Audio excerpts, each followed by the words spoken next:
In this video, I'm taking a look at the Ecobee Smart Thermostat. It's a touchscreen, Wi-Fi enabled thermostat with its own smartphone apps, and I'll be unboxing it and showing off the different components as well as the optional components that I got for my setup.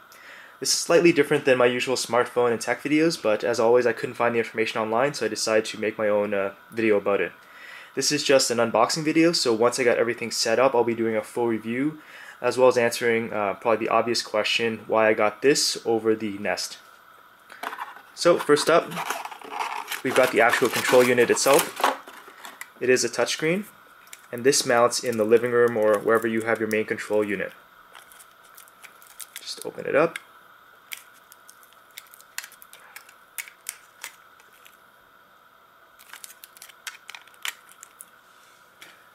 Next up, we've got what Ecobee calls, or Ecobee calls, the equipment interface. So this hooks up where your furnace is. All the furnace and air conditioner and all the controls go into here, and then a line goes out to the control unit wherever this is. So this goes in your basement if you're in a house, or in the furnace room, and then this goes in the living room or wherever you want the actual control unit. And just open this guy up.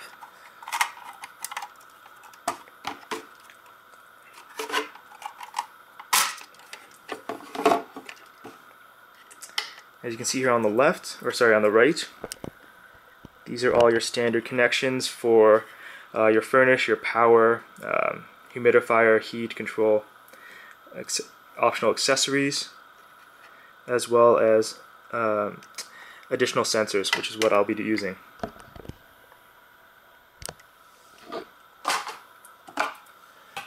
So next up, we've got the Zigbee module, and this is a wireless home automation protocol that allows you to control things and interface with other devices.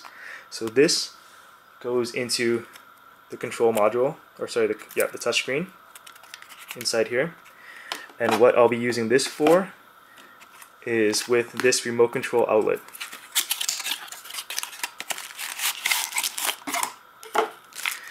So this remote control outlet can be controlled from the thermostat.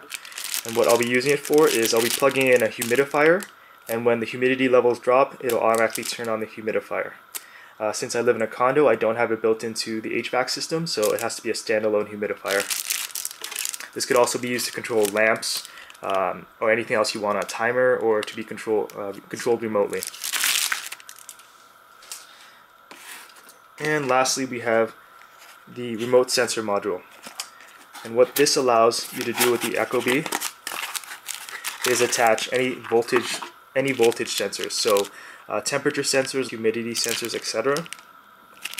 And what I'll be using it for is with these Honeywell indoor temperature sensors, which are very, very small. They're about an inch, and these are just simple resistors, but they're temperature sensors, and one will go in each bedroom. So I'll be programming the Ecobee to use either an average, or at night to use the temperatures in the bedroom versus in the living room, etc. And you can do a wide variety of things. So just to show my existing setup, as you can see, the renovations are still ongoing. We just moved in about a few months ago. This is the existing Honeywell thermostat, and as you can see here, it's not even programmable. It's just on and off, as well as fan speed, so not very useful. So since this is where the main control lines are coming in, there, this is where the Ecobee, or Ecobee, equipment interface will go. So those lines will be going into there, and then these control lines right over here are going through this thermostat, 5 conductor, but you only need 4. And these two are the additional temperature sensors for each room. This will go across and be installed just right in the middle of the living room, and that's where the control will go.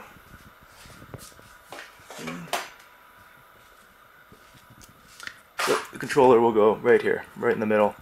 The Ecobee, or Ecobee itself, does have a temperature and humidity sensor built in. So that's where these two will go.